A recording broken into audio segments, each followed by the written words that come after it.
सुशांत के Indian administrative services में सफलता की खबर जंगल में आग की तरह फैल गई थी। आए दिन उसके लिए अभिनंदन समारोह आयोजित हो रहे थे।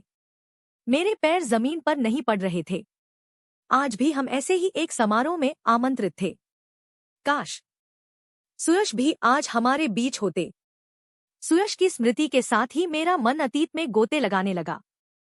सुशी, तुम अभी तक तैयार नहीं हुए? पार्टी के लिए देर हो रही है। याद है ना, तुम्हारे फेवरेट रेस्तरां स्टारबक्स कैफे में पार्टी है।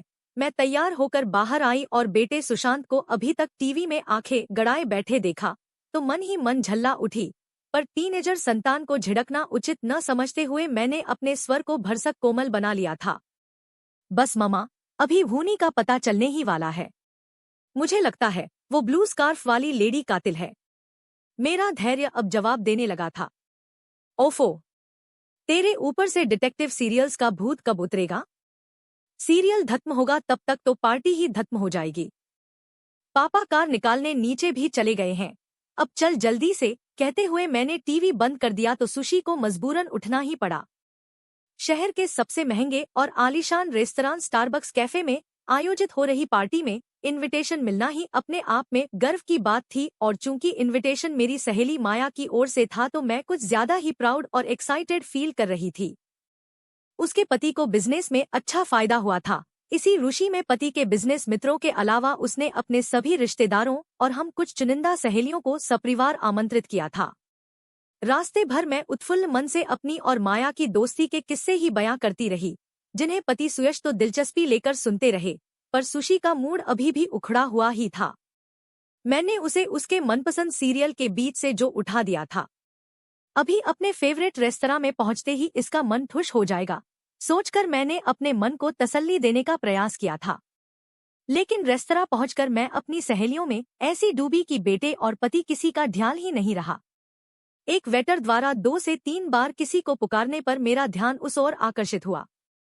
देखा, 2 से 3 टेबल छोड़कर बैठे सुशी को एक वेटर बार बार पूछ रहा था, सर, आप कुछ लेंगे? लेकिन सुशी था कि अपनी ही सोच में डूबा जाने कहाँ नजरें धड़ाए बैठा था।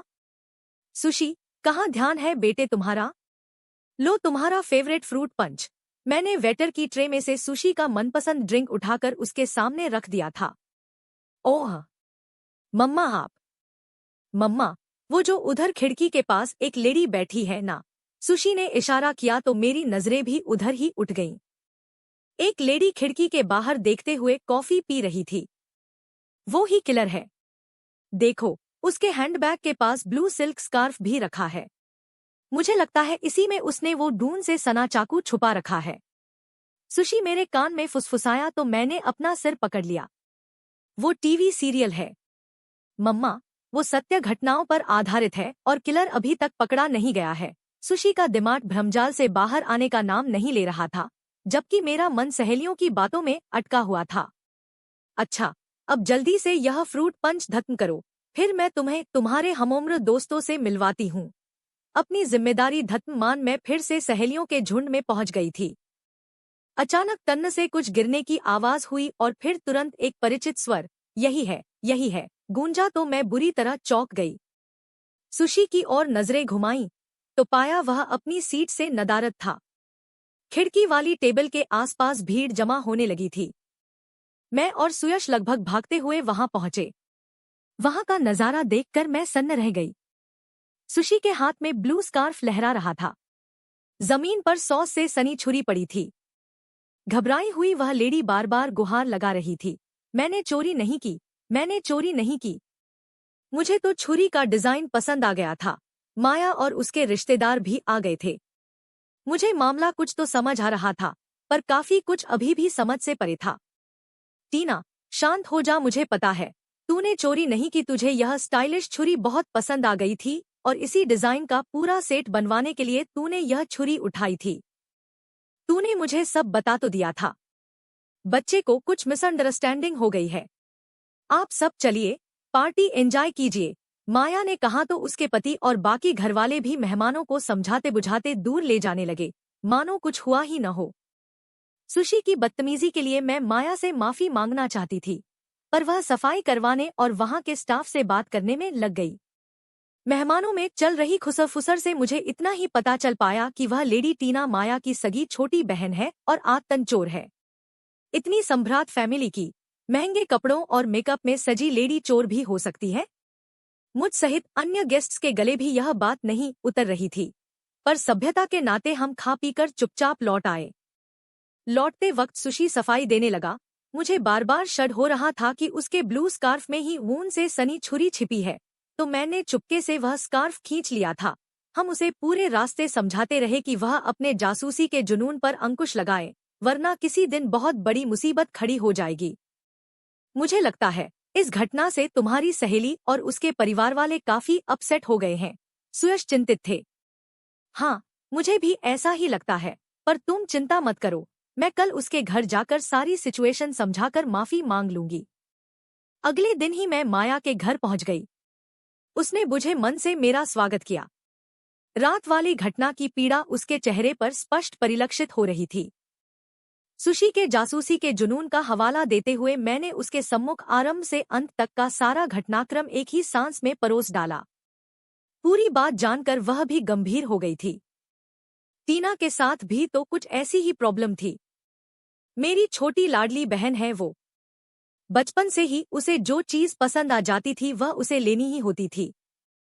हम मॉल में घूम रहे होते और वह अपनी पसंद की चीज उठा लेती। जब शॉपकीपर पीछे पीछे भागता हुआ आता तब हमें पता चलता।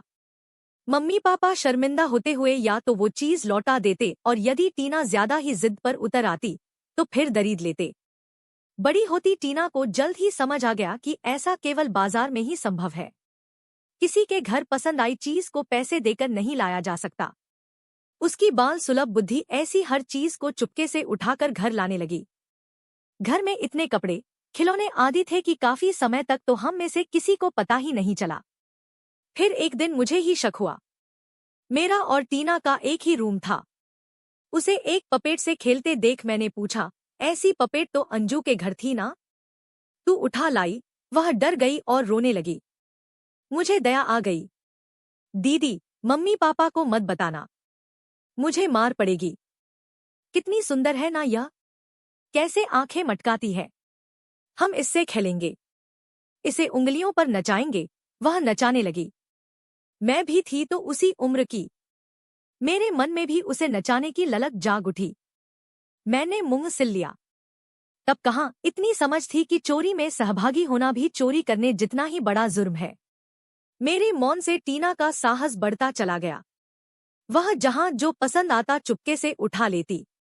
एक दो बार भेद खुल जाने पर मुझे उसका बचाव भी करना पड़ा, जैसे कल करना पड़ा था।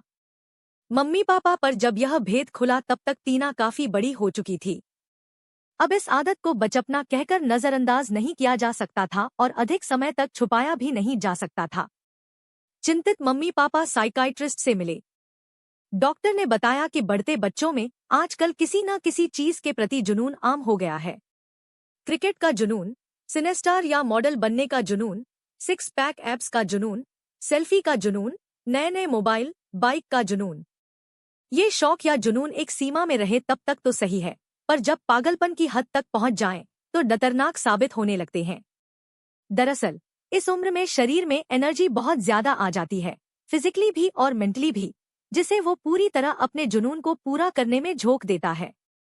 समय रहते इस जुनून को यदि सही दिशा दे दी जाए तो बच्चा आगे चलकर मिरेकल कर सकता है, पर यदि वह गलत दिशा की ओर अग्रसर होकर दूर तक चला गया तो फिर उसे लौटा पाना कई बार मुश्किल ही नहीं, नामुमकिन हो जाता है, क्योंकि तब उसे सही लत का भेद ही नहीं रहता। उसका एकमात्र लक्ष्य अपने जुनून को पाना हो जाता है। बड़े होकर ऐसे बच्चे या तो क्रिमिनल बन जाते हैं या मनोरोगी।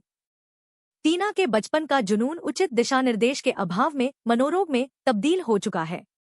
अब भरपूर प्यार, दुलार और समझाइश के साथ साथ दवाइयों का भी सहारा लेना होगा। हम सब यह जानकर सन्न रह गए थे। विशेषतः मैं अपने आप को गुनहगार मान रही थी। तब से टीना का इलाज चल रहा है। काफी सुधार भी है, पर अभी और वक्त लगेगा। डॉक्टर के अनुसार हमें टीना को टीनेज में ही प्रोत्साहित करना चाहिए था कि उसे जो चीज पसंद आ रही है उसे अपने बलबूते पर जायज तरीके से पाने का प्रयास करे। मसलन पपेट के लिए उसे समझाया जा सकता था कि थोड़ी मेहनत कर ऐसी पपेट वह खुद बना सकती है, या अपनी बचत से नई खरीद सकती है, या टेस्ट में अच्छे नंबर लाने पर मम्मी पापा दिला सकते हैं। तो वह अपनी समस्त एनर्जी उस ओर झोंक देती और चोरी जैसी थलत राह पर जाने से बच जाती। माया से मिलकर घर लौटने तक मेरे दिमाग में भयंकर उथल पुथल चलती रही। सुशी भी तो उम्र के इसी ट्रांजिशन पीरियड से गुजर रहा है। उसे जासूसी का शौक है। शौक क्या, पूरा जुनून है। बड़े होने तक उसका यह जुनून बरकरार रहे न रहे, वह इसे एक प्रोफेशन के तौर पर अपनाए न अपनाए, पर अभी समय रहते उसके इस जुनून को सही दिशा नहीं दी गई तो आगे जाकर टीना की तरह उसका भी यह जुनून मनोरोग में न बदल जाए। सुशी का दिमाग तार्किक है। वह हर बात की तह तक पहुंचकर ही दम लेता है, तो क्यों न इस विलक्षण दिमाग को रचनात्मक, सकारात्मक बातों में लगा दिया जाए। उसे साइंस मैथ्स के जटिल सवालों में उलझा दिया जाए। पहेलियों की भूल भुलैया में भटकने छोड़ दिया जाए। वहां सवालों के जवाब निकालने में वह अपनी सारी एनर्जी खपा देगा और दिमाग दूसरी खुराफातों में नहीं भटक पाएगा।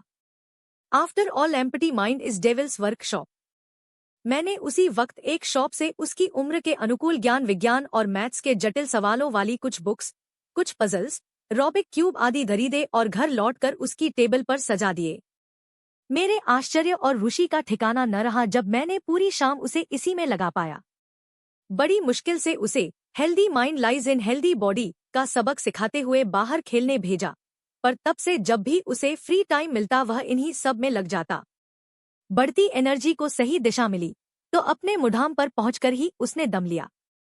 तालियों की गड़गड़ाहट के साथ ही कैमरे का फ्लैश मेरी ओर चमका तो मैं वर्तमान में लौटी। स्टेज पर माइक थामे खड़ा सुशी अपनी सफलता का श्रेय मुझे देते हुए मुझे स्टेज पर आमंत्रित कर रहा था।